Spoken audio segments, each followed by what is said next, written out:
Hey YouTube, what you're about to watch is a new segment we call Change My Mind.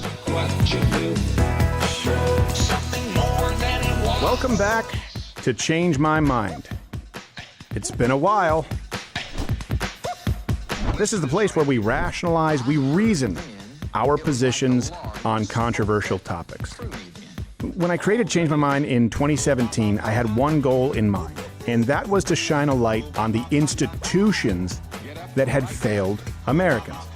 Often students propagandized by the educational system, as well as legacy media. Mr. Trump's once again defending comments he made about the white supremacists and neo-Nazis. There were very fine people on both sides. The president's statement that both sides are responsible for the violence in Charlottesville. It was designed to bring genuine dialogue to what had become an impenetrable echo chamber dominated by progressive professors, administrators, student leadership, along with the complicit media and big tech establishment.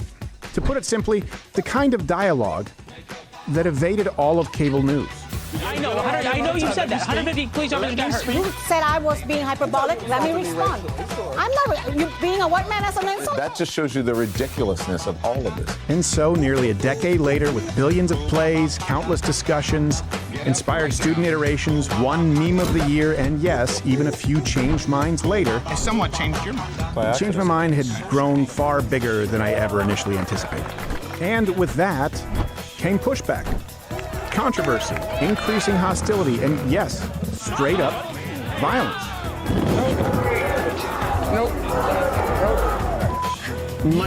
You piece of living garbage-ass dumpster fire. It got to the point where security became a serious issue. And so I pulled back. Now, given recent events, however, I felt led, compelled even, to bring it back. Voices like ours, and I mean ours, can't be silenced. And I say this to you watching on the left, made me do this. I didn't necessarily want to, and everyone told me that this, in today's climate, could not be done unless I took unbelievable precautions, unless it was absolutely kept a... That's all you need to see, bro. That's all you need to see. That act is not an exaggeration. He ain't putting on, he ain't doing too much. That's where we are with it, man. And as I'm watching this part, we haven't even gotten into the interview, bro. It's like, what is the equivalent of this in the reverse, where there's a liberal voice addressing conservative voices that meets the same type of animosity, the same type of vitriol, the same type of potential violence? Like, where would that even exist? Where would that take place? First of all, it's not going to be at the universities, man, but the potential of violence is damn near non-existent, bro, because the conservative side, the right side, is much more accepting of other opinions and dialogue.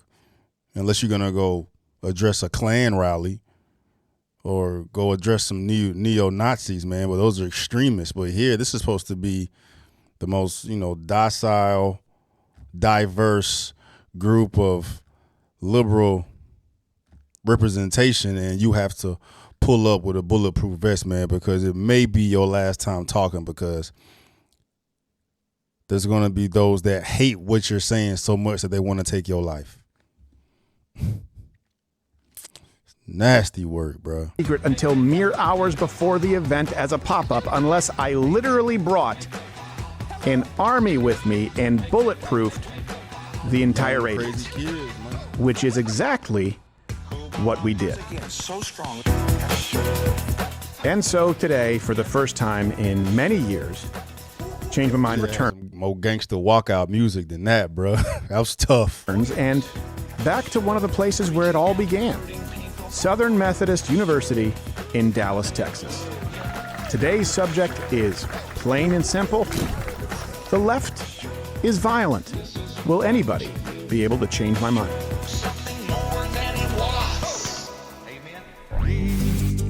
Thank you, Christina, for sitting down. One more time. Stephen. Yes, okay. So I'll take that. I mean, you're not maybe super familiar with what we do with these this series. Let me just kind of clarify what it is. First, I'll tell you what it's not. It's not gotcha. It's not clickbait. This is not meant to be, or it won't be used to clip into some kind of a dunk or something to just foment people espousing the same rhetoric on one side. It will be uploaded contextually in its entirety, where hopefully we have a productive discussion. Yes. We rationalize our positions, reason them on controversial topics. Before I get to the premise of today, could you do me a favor just so we can find some common ground? Yeah. This is what's being cited right now quite a bit. Just the definition of political violence. I want to make sure we both agree on it.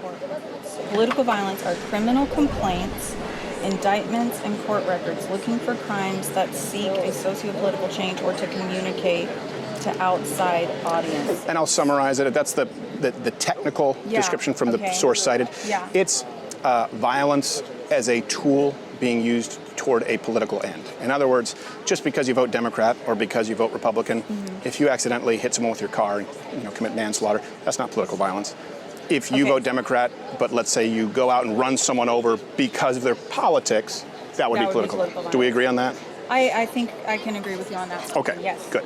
So the premise today is that particularly today in 2025, by and large, the political violence is coming from the left. It's not proportionate with that on the right. That's the reason for the security that you see today that's very necessary. And it's a problem that's reaching a boiling point that may not be sustainable. If you disagree with me, you're welcome to change my mind. I don't know if I can change your mind, because here's the thing. When I see the sign that says the left is violent, and you talked about how it's not proportional, and I would love to see your statistics about that, because we could make the same statement about the right very easily, right? Like we could say that was it just a month or two ago that the Democratic lawmakers were shot, and that was like, all right. I think our bigger problem is that the Talk about the Hortmans in Minnesota, right? Right, yeah, because she was a senator and her husband was also killed, and that was done by the right, whatever. But it wasn't. But continue. Oh, that wasn't a No. It wasn't a conservative or. No, that's why I used the example that I did. The person, Vance Bolter, who committed it, specifically said it had nothing to do with politics, and he left a letter reasoning it, saying that Tim Walz had ordered him to carry a hit out on people. So he was very clear that it wasn't in the name of politics. That's someone who happened to be, on some issues, Republican, on some issues, Democrat. And he was appointed by a Tim Walz administration. So that was not done in the name of political violence. He said Tim Walz ordered him to assassinate somebody who was out of his mind. But I'd like you to continue with the example. Sure. And let's say, okay, so he wasn't right. That's fine. No, it wasn't political violence. It wasn't political. Oh, it didn't count as political violence. Based on the definition you agreed to, right? Yeah. And I think a lot of it too is there's so many things. What was the hit placed for? Because of his political position, right? And he happened to be insane. Y'all let me know in the comments, bro. It's happening. It's actually really hard to get all the facts about everything. Sure. And our media is when they make these statements or they start to postulate about an event, and it will become political before we've even fully fleshed everything out. Could you give me an example? Well, the shooting that happened at the church yesterday, I haven't seen enough. I don't know. Have you seen any media on it yet? I'm curious to know what the media is saying quite a bit. about it. And I want to know how are they characterizing it? Yeah, the media isn't characterizing, even I will say this, even on the left and the right, they're not really characterizing that as political violence. Okay. Because it was a guy who really seemed to harbor ill will toward the Mormon church. So it's pretty hard to categorize it as political violence when the targets were largely conservative and the man who carried out the action seems like he might be a Republican. But I think we could pick a more clear example, a multitude of them. The reason we're here, and I don't think you would argue that this is unnecessary, the assassination in cold blood as an act of terrorism of Charlie Kirk. Is that political violence?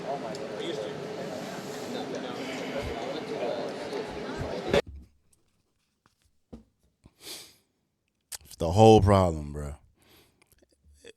Anyone sitting there thinking twice about it being political violence is the whole problem, and that's why the left gets the stigma it does. Right? I don't know Shawty, but you know what I mean? She looked like a lefter, blending genders. I don't know if that's a man or a woman, bro. I see the 5 o'clock shadow or whatnot, bro. So, that's certainly telling. But if for anybody to even have to think twice, think a moment about it, unless you've been living under a rock, how is that anything besides political violence, bro? You seem so confident on the Hortmans, but not Charlie Kirk. I would say, I was just thinking about your question. Yeah, I mean, probably because he was like Turning Point USA is a conservative organization, right? That's meant to try and rally young conservatives and be involved. And so, yeah, I would probably agree that his death was political, or his murder, assassination was politically violent. But I guess I just have a hard time reconciling that with, we can say that the senator and her husband being killed wasn't political, but... I'll tell you exactly why. I'll tell you exactly why. Because the express motive of the terrorist who assassinated Charlie Kirk was politics. He killed him because he said he's one of those hateful conservative right-wingers. The rhetoric that he espoused, the reason that he killed Charlie Kirk, was to take out someone of his political persuasion and make others of his political persuasion afraid to express their opinions. The man who assassinated, which I roundly condemn, Vance Bolter, the Hortmans, did not do it as a means to a political end. Charlie Kirk was assassinated, he is not an elected official, solely because of his political perspective as a method to instill terror in the populace. Yeah. How do I know? Because a person said it was political violence. Okay, what if we just... Thinking about the whole conspiracy aspect of it too, like you can't ignore that, bro. But like the conspiracy element doesn't even matter because it's the world's response to it, right? The ripple effect that it had on society to create that damn divide. It didn't matter who the hell took him out. The response was what the response was, and they got the right hating the left and the left hating the right, man. So whether it was really Tyler Robinson, it's probably the government out here playing Matrix with us to... You know what I mean? But all in all, man, I keep saying this over and over and over, and I'm gonna keep repeating this over and over and over, bro. It don't matter where you align with. Wrong is wrong. Right is right. Right? And for her deliberating about that, pondering, thinking of whether or not that classifies as political violence, that's all you need to see, bro. don't even have enough information, though. Like, what if it is politically motivated and we just don't have enough to know about it yet? In that case, we do. Well, not in this particular instance, but I just mean like with the Hortmans you mentioned. Okay, well, let's separate the gray area. Okay. Right, that's why I kind of start with the example. Just because you, I would assume, let's say, vote Democrat or Republican, just because you commit a crime doesn't make it political violence. I mean, if we did that, we'd have 90% of the crime being committed on behalf of the Democrat Party because most people in inner cities vote Democrat. I don't consider that to be political violence. People have political beliefs, and people commit violence. Sometimes they rob a store because they want money. People who commit political violence do so specifically to instill fear in political opposition. They specifically commit violence as a means to a political end. Okay. And when we categorize it that way, it's overwhelmingly coming from the left. We do have the sources here that we make this available, so you can take the QR code. So what would make you, because you seem very confident that the Hortmans was political violence, and then it's nuanced with Charlie Kirk. Why? Oh, I didn't say it was nuanced at all with Charlie Kirk. I agreed with you after considering your question that it was a political. If that doesn't constitute political violence that could be answered in the affirmative immediately, of course, what would? Like, what would be required to say, oh, this is clearly an act of political violence or political terrorism, if not Charlie Kirk? I agreed that it was political violence, so I'm not sure where this question's coming from. Well, I'm saying because you came in and pointed to an example that would be in the gray area, the Hortmans, and took a long time to agree with that premise of Charlie Kirk. And so what if we don't know enough information? So Charlie Kirk would be very clear left-wing political violence. Yeah. Okay. Sure. Great. Yes. So there are more examples of that coming from the left than the right. That's the premise, yes. Okay. So you're saying clear examples of political violence. I hear you using clear violence carried out as a means to a political end. So there's clear information, data that shows us that the left is violent or is more violent than the right. I didn't even think about this, though. Like, the act of violence is one thing, right? I'm just thinking about the response from the public, right? You know, I've labeled them as demons. Those that celebrated his death, those that pissed on his grave, those that celebrated his death. That is violent. You're not doing it, but you're supporting it, because that was That was the most surprising thing for me to see in regards to this whole situation, bruh. It's most surprising than Kirk getting taken out was the response for those that supported it. Supporting violence means you're violent, right? Coming from little cookie cutter, blue-haired, deviated septum, split tongue, because out here celebrating death, bruh. And I'm trying to think what would be the equivalent on the other side. Where would you see the right side celebrating? I guess the George Floyd comparison will come up. Not showing empathy, not caring. I could see that. If anybody has videos of people desecrating George Floyd and celebrating his death and championing his death and saying he deserved to die, I'd like to see that. You know, I could understand people out here saying they don't care, who cares or whatnot. And I'm not saying that's right, but I'm trying to distinguish the levels between the two, the differences between the two, like celebrating it, supporting it, saying someone should die compared to someone just not caring about someone is entirely two different things. And one is much more extreme than the other. If you're championing it, you're celebrating violence, you're advocating for violence. You want violent things to happen to someone because of what they're saying. The other one, they just could care less about a criminal. I know the arguments. They felt like, they felt like he placed himself in that position and that he may have OD'd and not died from the knee on his neck, bro. There's nuanced contention with that whole situation, bro. And I'm not saying that it didn't, and I'm not saying that there weren't crazies out here that didn't celebrate his death. There's probably a few demons, but compared to the downpour of demons that was out here celebrating Kirk to death, you're not going to find the equivalent of that coming from the right side. Only in crime statistics, but also in the polling after Charlie Kirk's death. Now, I believe that you're discussing this in good faith, and I would assume that you roundly condemn political violence of all stripes. Of course. So do I. Just to be clear, I think we both are. That's why we're sitting at a table having a conversation. Right. Do you identify as more liberal or conservative? I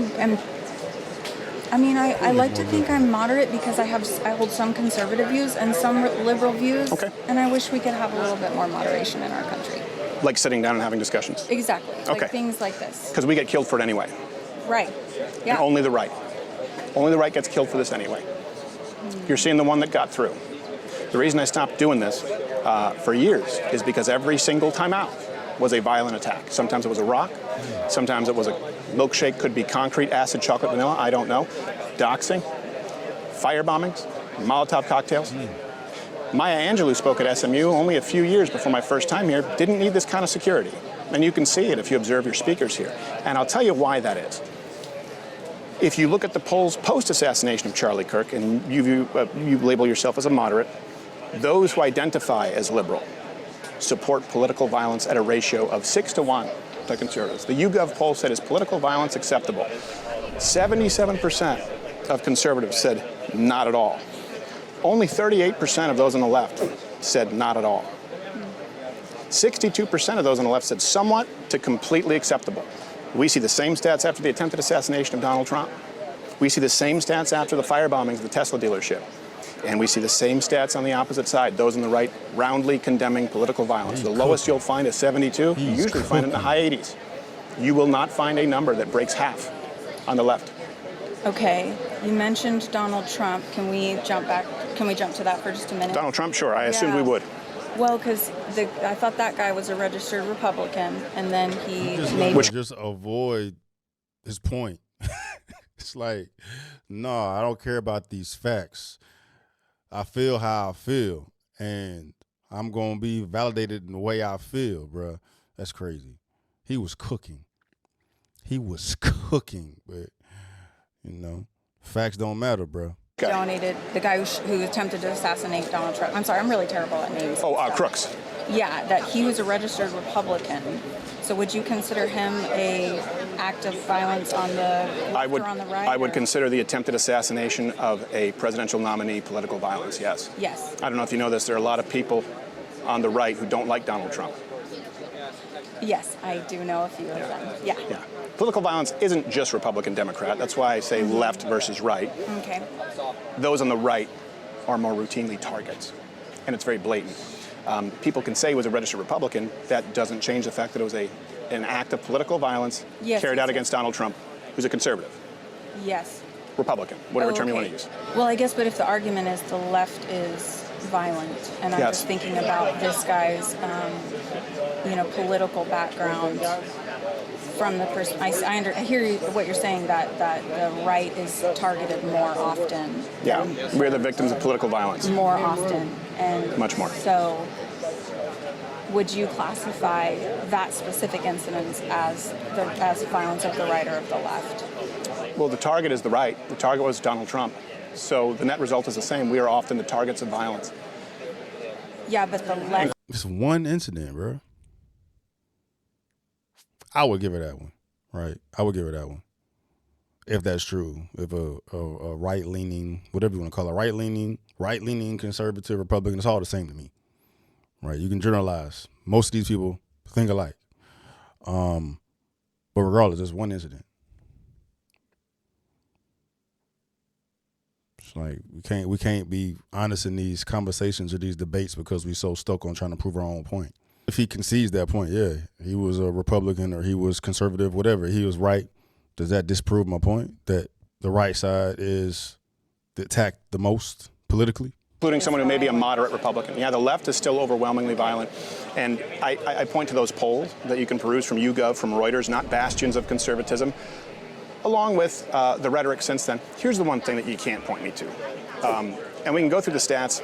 And I know you've probably heard from those on the left that actually there's more right-wing political violence. They're often circulating that right now. I can disabuse you of that notion relatively quickly. I think we'd find common ground there. You still can't point me to an example that is comparable on the right of Charlie Kirk, someone who was not an elected official, a public figure who was really notable for nothing more than expressing his opinion and having conversations, who was assassinated in cold blood and then gleefully celebrated thereafter from the left. And I hope that as someone who's moderate, you understand why that's so concerning to us on the right. When we host vigils and memorials, and the left is so completely fearless of their own consequences that they kill one of ours and show up to the memorials and vigils and desecrate and vandalize. That is the information that creates the powder keg. Yeah. The only off-ramp would have been, hey, we kept saying that people like Charlie Kirk, by the way, he was much more moderate than I am. I am Genghis Khan or Attila the Hun compared to Charlie Kirk, but I will have conversations with anyone. I just want to be very clear. So I know that plenty of people would gleefully celebrate my death, my murder, for doing this exact same thing. The only off-ramp would have been the left saying, look, we've called Donald Trump and his voters and Charlie Kirk and Steven Crowder and whoever on the right, Tucker Carlson, take your pick, Sargon of Akkad, everyone. Ben Shapiro, we've called them fascists, we've called them Nazis, we've said that they want to commit a genocide because they don't want to transition children, we've called them racist because they support the police in an era of defund the police, and my God, people out there actually believe it. It's incumbent upon us to tone this down and say, you know what?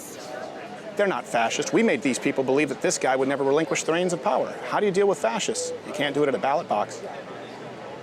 If I believed that there was an actual government right now that was executing blacks, as the left has said about the police force, if I believed that there was a leftist government that was actually fascist, that would jail any and all political dissidents, if I believed that the left was committing a genocide against white conservative Christian men, and if I believed that that administration would never host a democratic election again, I'd be out in the streets with a gun.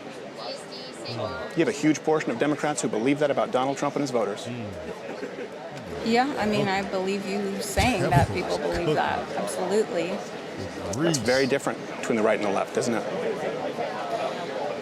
I mean, I don't know, Stephen. It feels like it's so polarized right now. It's even hard to find common ground on anything. You know, like, I was just thinking about the sign, and it's that the left is violent. Yes. Then when I sit down, it's actually the left is politically violent. And so it's kind of it's a modifier, right? We're modifying our conversation a little bit. And so that ain't his fault. It's your fault. You wouldn't read the No, sign what I'm right. doing is matching the intensity and the rhetoric of the left. Kamala Harris and Joe Biden have said the right is violent. The political right is violent. And I'm doing what they are unwilling to do, which is sit down and have a conversation. I don't believe it's nuanced. I believe there's black and white, pretty clear-cut good and evil in this one. I believe there's pretty black and white, clear-cut who's responsible for the political violence. But I will discuss it with anybody. So did Charlie Kirk. And they kill us anyway. So I'm matching their rhetoric that I can fit on a sign, but I'm doing the work that the left is not willing to do and having a conversation. But I don't know where we go from. If we have these conversations and short of a brigade coming in, we get assassinated. The left doesn't fear that. I would disagree, though. I think the left does have their own fears about it. Maybe it's not exactly the same, but I think there's a lot of fear out there. It's just not. It's just different. The leftist speakers on this campus don't need the same kind of security. They don't. I'll take note of that. I mean, I've been a student here for 2 years, and I hadn't even paid that much attention. I don't go to a whole lot of events, but I'll take note of that and see what I notice. So. Well, let me ask you this. Assuming that I'm not lying to you, right, about these polls, and this is one thing, we always, every show that I do, I'm largely a comedian, by the way. I'm an unwilling participant in this. I want to be telling dick jokes in a comedy club. I do stand-up comedy, too, actually. Oh, good, okay. Do you do some around here? I do. You might know my half-Asian lawyer, Bill Richmond. He does a lot of stand-up in Dallas right now. He has a show coming up. Cool. Well, let me know. Maybe I'll be able to look it up, and I can't come out and see a show unless I come out with security, but I'd like to see your material. That's actually even another example. A man who works on my show, a man named Josh Firestein, he was a booker for a comedy, a franchise of comedy clubs. When I performed at the Spokane Comedy Club, it was the first time they ever needed metal detectors and security. He'd been a booker there for many, many years. You had actual registered communists do comedy there. He was shocked and he was ready to hate me. He works for me now because he saw why it was necessary. When you perform on stage, do you need metal detectors? Do you need armed security? I have since I was 19 years old doing comedy in clubs. And I don't think I've said anything that necessitates that. Oh, George was letting me know. I have class at 2. Oh, okay, I'm sorry. Yeah. No, so how do we fix this then? Oh, I mean... Everything he said went in one ear and out the other, bro. You know what I mean? This just exemplifies the whole issue, bro. Like, she ain't violent, but she not trying to hear nothing, bro. She's not willing to acknowledge or take in the facts that he's given. One of the hardest things people can do is have their mind change when they're already convicted in something, especially when they've been brainwashed and, you know, indoctrinated into believing a certain way. It don't matter what stats you provide, what anecdotes you can provide, you know what I mean? They're cooked, right? That's just like talking to a wall. Hopefully everything he's telling to her will soak in later, bro. But, you know, this is what it is every time. I think we need to have more civil discourse. I think. Can't do that. We get shot.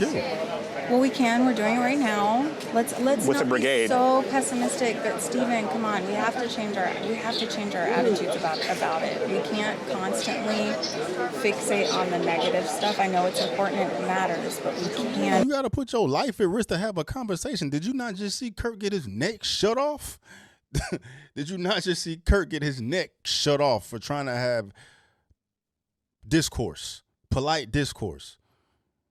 Ain't nobody being pessimistic. People are realists at the end of the day. So to sit here and minimize the potential life-threatening position you're placing yourself in by just having a discussion, bro, see, that's all you need to know. It's like how you feel. No one cares that you're putting your life at risk to come and speak to me. We need to tone it down. We can't tone it down. We're trying to tone it down. We have to have security here to tone it down. Stephen will be out his mind to go out there with no security and no bulletproof glass and no vest on speaking to y'all, right? And just the existence of that is telling you what situation we're in. Pessimistic? No, shout it, that's real. And just as I can do it with $250,000 of security. Most people don't have that. Most people don't have that. And, you know, you talk about, like, fearing for your life. Yeah. I am a female pastor in Deep East, Texas. So on Sunday morning, I wait for that time when someone doesn't like what I said from the pulpit and comes up to me. So I too live with a fear, but it's different for me. And, do you have metal detectors and armed security? We can't afford that at my church. We have an old person that sits at the front and says hi and tries to... Yeah, she ain't trying to have no conversation, bro. That's crazy. That's crazy, bro. She gonna sit here and compare what she think people is thinking when they come across her compared to the reality of a video that is going to be burnt in the forefront of people's minds for the rest of their lives of seeing someone assassinated for speaking, bro. What are we talking about? What are we talking about, bro? What are we talking about, bro? Intervene in a way that would be appropriate of a Christian. We thought about bringing security to the church. We talked about it. We literally can't have these discussions on our side unless we have it. We have security. It's a necessity. Yeah. And I think that's really unfortunate that it's gotten so bad. The state of our country is so bad that we can't even talk to each other. The country is the left side, and the political psychos is what's gotten out of hand because it doesn't exist in the other side. It ain't no we. I mean, technically we. The whole world is fucked up, bro. But the fact that we can't have discussions, that's big. We cannot have discussions. Can't even talk. That only exists on one side, bro. That only exists on one side, dog. Without one side or the other having to provide ridiculous amounts of safety and security that maybe aren't even guaranteed. No, yeah, it's true. And I agree with you. It is terrible that we've gotten to this point. Yeah. It is terrible that it's exclusively incumbent upon one side to have these types of measures in place. Let me ask you this. Because, again, I think that we both abhor political violence. Do you think that maybe when one side is being hunted, let's make no mistake, Charlie Kirk was hunted. When people showed up to my house to try and kill me, I was being hunted, right? Any conservative here is one viral tweet, one effective video away from being hunted. Yeah. Do we think that when that happens, and we peacefully mourn the loss of one of our peaceful leaders, and we are still approached with violence at memorials and at vigils with desecration, do you think that maybe the both sidesing it, saying it comes from both sides, is actually more harmful than productive? Because it lets the side that's responsible for it off the hook, the clear aggressor. Facts. Do I think it's more harmful to say that it's both sides? Do you think it would be more helpful to call the left out and say, hey, you guys have been saying fascist, you guys have been saying Nazi, you guys have been saying genocide, sexist, and people believe it, and we're seeing political violence now that we both hate. Do you think that calling them out aggressively, rhetorically, might be more productive than saying, well, I guess it happens on both sides right now? No, I don't, because it kind of reminds me of therapy, you know, where... All right, bro. Woo! He got the patience of a monk. All right, man, next. This girl ain't trying to hear nothing. Won't take no accountability. None. It's like you would think of someone getting taken out in front of the entire world would be all you need to see to take a little bit of accountability, bro. The gleefulness in response to Kirk dying would make you take accountability. To see people desecrating his grave would make you take accountability, man. But you know what? She's thinking that everything she's seeing is happening on the right side as well. And it's absolutely not. It's just not happening, right? It's just not happening, bro. Right? Because the left, and I don't want to generalize the whole left because all the left ain't crazy, man, but y'all got more crazies than the right side. Right? Only crazy on the right side are the racists and the neo-Nazis and white supremacists, bro. Right? That's a small percentage, bro. By and large, you poll the majority of these college campuses and shit, you're going to get a large percentage of people that are in support of Kirk's death. Probably celebrated it. You know what I mean? All because of what he said, bro. That's only coming from that psychotic mental, because all these fools is mental. That woke poison, that woke toxin, bro, it makes you look at the world like a psychopath, right? You're dehumanizing people. You have no sense of reality, right? To sit here laughing, watching something that no one's supposed to see, right? No one's supposed to see that. You're sitting here laughing at it. You're sitting here celebrating it, right? It's crazy. And it's only coming from one side. It's only coming from, you don't have anything to compare that to. You can't even compare George Floyd to that. You know what I'm saying? Because you don't see assassinations, bro. You don't see shit that go down like that, dog. Right? Not to minimize what happened to Floyd, bro, but Floyd wasn't the only one that died in police custody, and black people are not the only ones that die in police custody, bro. There's other names I can pull up, bring a whole different conversation, right? So this white guys that's died in police custody with knees on their back that didn't get no type of national news. It's a whole different conversation, bro. This is a one-off, bro. There's nothing to compare this to. Closest thing you got to is like, you know, JFK, MLK, yeah, speech, somebody doing an act of terror, right? That's an act of terror, a calculated plot to take this man out, right? And which caused trauma, tragedy, distress amongst the community, bro. People can't sleep at night. People probably still can't sleep because of seeing that, right? Because you wasn't supposed to see that shit, bro. That's fucking warfare shit. You know what I mean? But we sitting here coming up with excuses, coming up with reasons not to acknowledge it and hold the left accountable, bro. You got to. You got to, bro. You got to point these motherfuckers out, point these demons out and get them out, bro. Like, we ain't that. You know what I'm saying? Call them something else. Classify them as something else. They not the left. They the left out. Right? To bring everybody together, man. You know what I'm saying? Evil is evil, bro. Anyway, I can't watch no more of this. Him wasting his time talking to this wall, bro. It's crazy.